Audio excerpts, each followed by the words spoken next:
Je suis arrivé à 6 h du matin ce 22 janvier 1982 et il faisait froid, je regardais des panneaux, je ne savais pas ce que c'était écrit. Donc j'ai dit, bah, tiens, je vais aller jusqu'au mur et puis je vais faire comme Lou Reed, qu'il disait dans sa chanson « It was so nice, it was paradise, Berlin by the day, Dubonnet on ice ». Et j'ai dit, bah, je vais faire comme lui, je vais longer le mur et je vais trouver la maison. Et en fait, c'est passé vraiment comme ça. Au bout de 100 mètres, j'ai dit, ah, là voilà la maison. Et c'était dans cette maison, j'ai habité pendant 20 ans.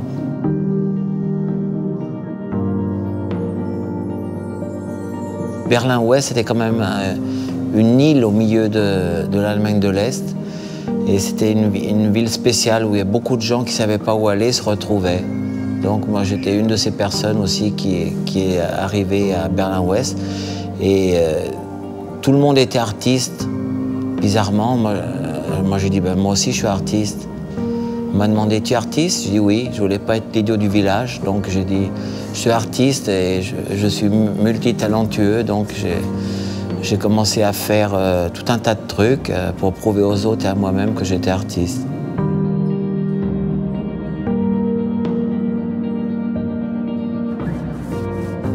Avec Christophe Boucher, on a commencé à peindre à grande échelle à partir d'avril 1984. C'est-à-dire que c'était des toiles qui couvraient le mur complètement, de haut en bas, de 3,60 m de haut sur des centaines de mètres de large.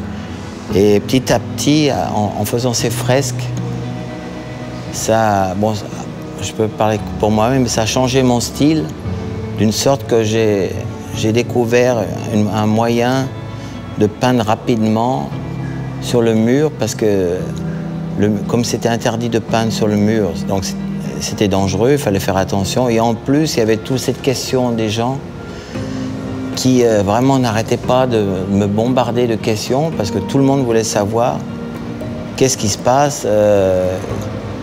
Comme c'était nouveau et tout ce qui est un peu nouveau est dérangeant, donc les gens me bombardaient de questions et je n'arrivais plus à finir mes peintures. Donc j'ai trouvé ce système de 2 ou 3 couleurs entourées de noir pour pouvoir quand même finir ces peintures. Ça ne s'est pas fait du jour au lendemain, c'est arrivé petit à petit et comme ça je suis arrivé à ce style de peinture.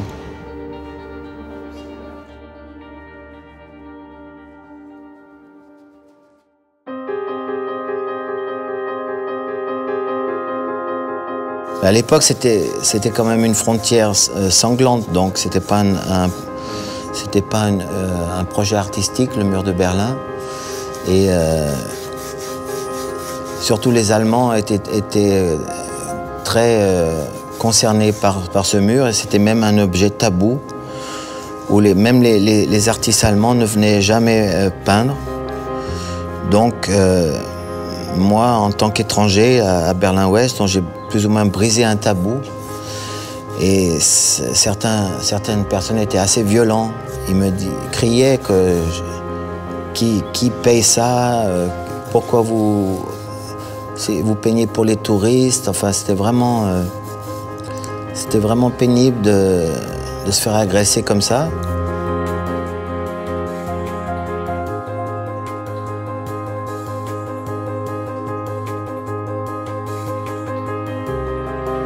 Le titre, c'est simple, c'est « Mon dentiste habite de l'autre côté du mur, je dois improviser ». C'est un peu un hommage à tous ces gens qui ont souffert pendant des années, comme quelqu'un qui a une rage de dents, qui peut rien faire. Et de l'autre côté du mur, il y a la famille, il y a les amis, on ne peut pas les joindre. Donc c'est un peu un hommage à tous ces gens qui ont passé 28 ans séparés.